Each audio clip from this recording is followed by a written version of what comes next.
it's a whole stack of stuff to share with you.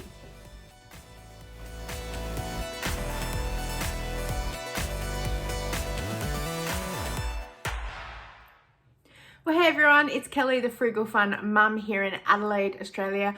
Welcome to the channel and to today's video where we have a whole stack of books and DVDs that I want to share with you that I've watched and read lately and how I read them for free. So let's go. So if you're new here, welcome. Thank you so much for joining with me today. My name's Kelly and I'm thinking that at least once a month I'll do a video talking about the books and the movies I've been enjoying recently. I did this last month with my friend Ty from Frugal Mum Down Under, and we share a lot of similar interests and things, and so some people said they enjoyed my video. So I know this video is not for everyone, so those who are watching, thank you so much. I just wanted to share what I've been reading and watching because I love getting reviews from other people, so I thought that I would share. As you guys know, I use the app Libby and BorrowBox for free audios. You can get ebooks on there, you can get magazines on there, and a whole lot of other stuff. I also go to the local library and borrow stuff. I also use free little street libraries that people have. My Buy Nothing group. The library sometimes gives books and DVDs away as well. And also, I'll leave a link down below. I think it's called Beam Me, something like that. It's a link that my local library has where you can watch movies and other stuff online for free. So check that out because free is fun. And if you can watch something in the comfort of your own home, why not? We don't have any Netflix, Stan, Hulu, anything like that, just free to air TV and whatever we can borrow. So let's get started with today's list. So the first two authors I have are Australian authors and I'm super excited to have discovered them. So the first book is called The Family Inheritance by Tricia Stringer. She's actually an Adelaide based or South Australian based author as well. So she describes in detail some places and you're like, oh, I know that place. So it's really good to have the connection there. This book, it's just got so many twists and turns in it. Of course, somebody passes away and then it's the family trying to figure out the inheritance, who gets what and how it all works out.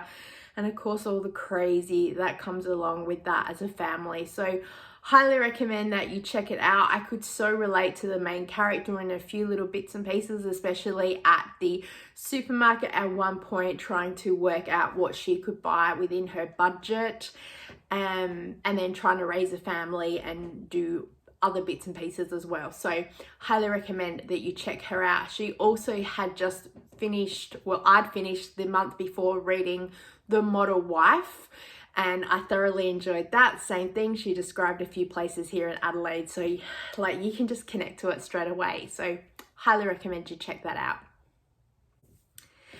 I've actually read two books from this next author. The first book I read last month from Victoria Perman was The Women's Pages. It was about a journalist after the World War II and her writing all about things that happened and documenting different things of a newspaper journalist. So I highly recommend that you check that out. Then I discovered through, of course, BorrowBox, another audio book. And the first book that I read was The Last of the Bona Gillia Girls. This book was so good. Again, it's set after the Second World War where refugees have come to Bona Gillia and it's about how they're trying to move into their new life as refugees coming here. And there's four characters in there. The first is the daughter of the camp director, and then the other girls from different families and different nationalities and how they form a friendship, and then how they grow up and develop through the years, through marriages and babies and grandbabies, and they meet up and they write to each other, and it just tells this whole story. It's really beautiful. I just wish the ending just described and wrapped up individually each little character. You kind of just understand where it ends up. I'll leave it at that because they talk about the last character and they kind of make a mention of everyone. But apart from that, I really enjoyed it. you know, forbidden romance and cultural marriages and expectations and all that stuff that happened way back when. Also by Victoria Perman, I read The Land Girls, different from the TV series, but exactly the same sort of theory, that these are women that come and volunteer while the war is on and go around places and volunteer. There's a character in there that's from Adelaide, and she worked in the Adelaide Hills, and she described some of Piccadilly and some of the work that she's done. So again, you can connect to it.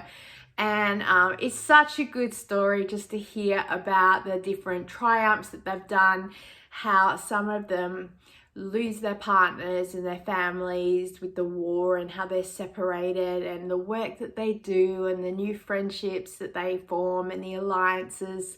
So if you're looking for a good Australian book that just gives you that heartfelt, hard-working, you know, we can do it Aussie spirit, highly recommend that you check it out. The next book I listened to, again from BorrowBox, was The Colour Purple by Alice Walker, and this is one of my most favorite movies, so I was excited to be able to listen to it.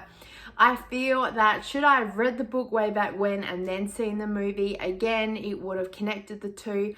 I feel personally that the movie was a lot better than the book. The book is silly talking to God, because it's like, dear God, Mr. did da da da da, there was this girl da da da, and I just feel that the movie just flowed a little bit better. It kind of took all the ideas of what's happening and kind of put it together in a story that you could follow along a little bit easier. But still, absolutely loved it. I could just so picture and imagine lots of things. Little bit different storyline in the book compared to what happens in the movie, but I think the movie adapts it really, really well. So if you've seen the movie, it's worth reading the book, because then you can hear about the few little changes that happen. Next is a book that totally intrigued me. It's called The Clockmaker's Daughter by Kate Morton. My daughter got this book given to her, and it sat on her shelf for ages, and the cover intrigued me straight away, and I thought, I want to know what this book is about. So I picked it up and put it on my reading shelf to actually sit and read it as a book. I think I got about 2 pages in when I went, oh, because it's a big book. I thought it's going to take me forever. Then I've only just discovered BorrowBox and found it as an ebook, so I got it to listen to. And I was hooked within the first chapter, absolutely. So the idea and the description that I see online is that it's basically a ghost story. So the main character is a ghost, and she's describing her life and things that happen around a house and the people that come in and out of it, and sort of their stories and their lives. There's reviews online saying they don't need the main character. They could have just described people as they were. I think the character is important though, because it talks about how she interacts a little bit with the people, or what she's seeing and what she knows. I got a little bit lost in the middle, to be honest. I kind of got there and was like, and I did put the book down for a couple of weeks. Got really busy, and sometimes I just can't always listen to an audiobook and do what I need. So by the time I picked it up a couple of weeks later, I was a little bit like, I'm lost. I'm not sure where I am with this. So I had to go back a chapter and listen, and then, yeah, right, I'm into it now. And then I got super addicted to it, trying to get through and listen to the last bit of it, which would happen in my laundry video. So if you're looking for a little bit of a mystery and intrigue, I highly recommend that you check out this book. Of course, a lot of stuff that happens in it from one of the characters. It's just stories that she's been told by her mum, and her mum passed away. So she's trying to put the pieces of this whole puzzle together, as well as this other main character talking, and it's a whole lot of people interacting. Then I read The Help by Katherine Stockard. Well, I listened to it on BorrowBox again. Again, this is one of my most favorite movies, and the book just complements the movie, or the movie complements the book so well. I found that the book really helps to fill in the gaps of the movie. I think that the movie did an amazing job, but now listening to the book and hearing a few little things, you think, now I understand. There's a scene in the book, not to give anything away. Skeeter is asleep on her bed in like the middle of the day, and you're kind of like, okay. And then the book explains that she got up early that morning and she went and did this and she went and did that, and then she was so exhausted that she came home and slept. And you're like, and then so they're just the little things. For me, details are important. So to be able to hear the details of the book and how it's working out in the movie, I think it also helps to explain the end of the movie, because not to give anything away, but Aibileen says, I'm a pretty good writer, and then you see her walking down the street at the end of the movie, and then the book kind of explains where she's gonna go from there after that. So I think that the two of them fit really well together. The last book that I read, not cover to cover, but enough of it, was called Anzac Biscuits. You can get these at your local library, and it is just filled with the most amazing memories and handwritten notes and pictures about the Anzac biscuit and the war and the stories and how things developed and how coconut came to be and whether the biscuit should be chewy or crunchy, and just lots of good stories in there. It has here on the back, Anzac biscuits, baked in Australia and New Zealand for over a century, have a powerful connection to the national identity and culture of both countries. But what is the story of the national icon? Were they actually eaten by the troops in the First World War? And where do you stand on the debate of it should be crunchy or chewy? It says that Alison has travelled Australia, New Zealand and England, delving into the war files, family cookbooks to investigate everything about this everyday biscuit. So I highly recommend that you check it out. I flipped through this book a little bit in my Anzac Biscuit video that I put up for Anzac Day. It's just a great sort of memory lane of some of the stories and things I've heard about World War One. So check it out. Okay, now we're going to go through the DVDs that we have here. So the first one I got is the Guernsey Literacy and Potato Peel Pie Society. This was actually a book and they've made it into a movie. I actually got recommended this from a character in the Family Inheritance. She said it was her favorite movie, so I thought I'm going to check it out. Never met her. Any recommendation is a good one. This is about the girl here, Lily James, and she's a novelist, and she travels to meet the book club because she's writing a story about World War II, and she's keen to know how they formed their little group in the war and any stories that they can share with her, and of course a little bit of love and romance in there as well. So I highly recommend that you check it out. Next movie I got is The Birth of a Nation, and it's about slavery and how they kind of have a bit of an uprising over their masters. It's a little bit gory at the end of it, but it is based on a true story. You can Google to research and learn a little bit more about it and how they kind of got a few things changed down in the South. And yeah, just about the power of people and how it can really make a positive change. The next movie I watched was called Carol, got Cate Blanchett in it, and basically this lady likes the company of other ladies. And back in the 1950s/60s, it's not really acceptable, but it talks a lot about Cate Blanchett's character, her previous relationships, and how they don't sit well with her husband, and the things he tries to do to keep her on the straight and narrow, especially with society and pressure and things like that. A little bit outside the box for me as far as movies go. I found it a little bit slow going, but I guess it was kind of like the era. I could see where they were going with that. If you've seen it, leave me a comment below and let me know what you thought about it. The next DVD I watched was Katherine the Great, and I love Helen Mirren. She is so amazing, and again, based on a true story about her rise to power and how she tries to deal with things in the court. and how just it's chaos and trying to rule a nation.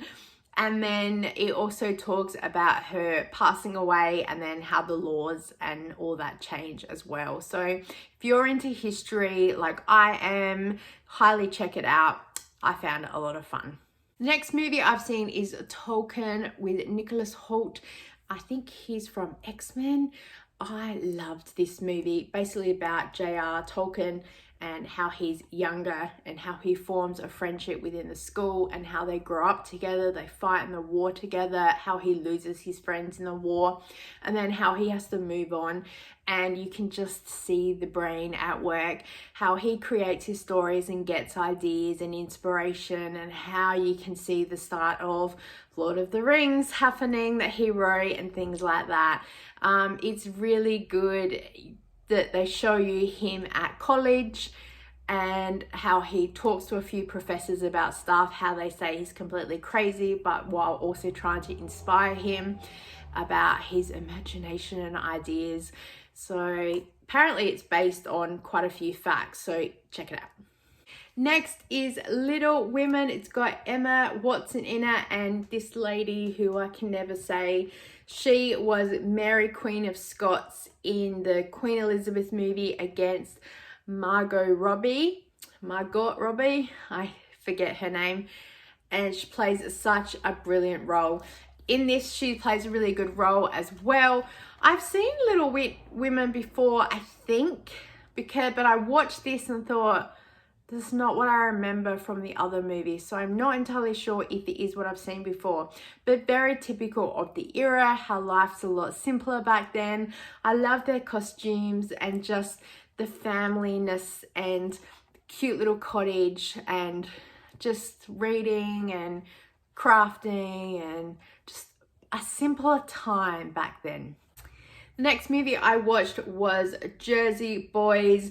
This movie was based on the Broadway show, and the lead in it was the singer for the Broadway show. Such an amazing voice, and so many of the songs that you know and can sing along with, especially Big Girls Don't Cry from Dirty Dancing. I really loved this story. A lot of the characters, they talk directly to the camera and tell you what's going on in their head or what kind of happens. So they're kind of narrating the story as it goes along. One of the guys from there, because it's Frankie Valli and the Four Seasons, he said he had to write this story because he was being asked about it, and he thought he's going to take control because he was there and he wants to be factual about what happened. Because there's not a lot of stuff about them in the press, because half of the band were criminals back in the day, and that's not exactly information they wanted to release to the press, so they kind of controlled what they wanted to get let out. There's a few things that happen in real life if you Google Frankie Valli that they don't explain in the movie, and I agree that probably doesn't really support where they need to go. I think the movie did an excellent job at it, absolutely. So if you've seen it and you had a bit of a sing-along, let me know. The next one I watched was called Love and Friendship. It's got Kate Beckinsale in it, and this was a weird movie. I love these period dramas, especially the costumes and the very French and English settings and the cottages and the decorations and the decor and just royalty. So pretty. She as a main character, I don't know what she's doing there. It's very confusing. She's kind of there to build friendships and relationships and a romantic, and then she goes away and then she comes back and then she goes away and she comes back, and people are in, out, everywhere. At the start of it, they show all the characters and have a description of who they are and what they're doing there, and you're like, okay, I'm with you. Then you forget about it halfway through. They do introduce each character as they come back in again. And then I kind of got to the end of it and went, what? So then I went back to watch the character descriptions and how that all worked and went, I'm still lost. But either way, I got the gist of the movie. If you've seen it, let me know. On that same sort of path, I watched Belle Graveyard. I really enjoyed this. So it opens pre-war. and then it's post-war, and a couple of families who are connected through marriage and children, and how they're trying to fit through society and ranks and, you know, money and importance of who you are and where you are, and if you can acknowledge your illegitimate children or not, you know, all that stuff that happened way back when. I really enjoyed it. Forbidden Love as well. Check it out. Next movie I watched was called The Grand Budapest Hotel. This was such a weird movie. I put it up on Facebook to say to someone that I was watching it, and I had a lot of people say it's weird. And I think it is, but I think it's a good weird. It kind of got to the end of the movie and you go, right, you're basically following one guy around for the whole movie, and it's just, it reminds me actually a lot of Monty Python skits and how they try and put a whole lot of stuff together. How this guy gets in and out of situations, just crazy. And then all these characters that come into play and all the things that they do, and yeah, it's funny. I did enjoy it, but I would say it's weird. That's all I'll say about it. Next movie I watched was with Rebel Wilson. It's called Isn't It Romantic? And it is such a typical rom-com. She's really funny in this. I think she's very short to the point with a lot of her jokes, so they do hit really hard. So basically, yeah, she ends up in an accident and has a coma, but she kind of wakes up in a reality where suddenly this guy's her love interest, and you know, she's like, I'm stuck in a rom-com. It's so good to see her back with Adam from Pitch Perfect, and their comedy duo is just so funny. Second to last movie I have to share with you is called Heart's War. It's got Bruce Willis in it and Colin Farrell. I really enjoyed it, but I just struggled with the fact that Bruce Willis is a bit of a baddie in this. I think we're all used to seeing him as the hero in Die Hard. And so I was keen to watch it to sort of see a different side of him. He does a brilliant job acting, but I didn't like it. The movie gave me vibes of Hogan's Heroes with some of their little escape plans and a few other cheeky things that they do, trying to make friends with the Germans, and how they're like, I'm not involved. And so yeah, it's worth checking it out. Give you a plot. There's a murder within the camp, and they have a kind of jury to find out what's going on while they're trying to then plan an escape. So it's all like a mystery type thing. The ending surprised me, to be completely honest, but then again, being a war movie, that probably doesn't surprise me. If you've seen it, let me know. The last movie I have to share with you guys, I was super excited to find because it is one of my most favorite books and movies of all time, and it is The Witches, based on the book The Witches by Roald Dahl. However, I was so disappointed in this movie. I love Anne Hathaway. I think she's a great actress, but I just found this was like Tim Burton type idea. It just missed the mark. It just seemed to miss also all the really important little bits of the story about what happens. I like the original movie, how he's turned back into a boy at the end of it, and how they make plans moving forward. And I find that this movie, it just misses all those details. So this would be a classic example of, if you loved the book, watch the movie with Angelica Houston in it, not this one. I understand what they were trying to do, but I'm sorry, I didn't enjoy it. Well, thank you so much for joining with me today. I hope I've given you some books and movie recommendations. Tried to end on a positive, but I just piled them all up to go through them with you. So let me know if you have seen any of those movies, or if there's any that you're going to check out, or any of the books. And if you have any book recommendations for me, let me know. I hope that I can get them on BorrowBox, because it's a lot easier for me to listen to the ebooks as I move through life. Subscribe if you haven't already. We would love to have you as part of our Frugal Fun family. And as always, I look forward to seeing you next time. Bye.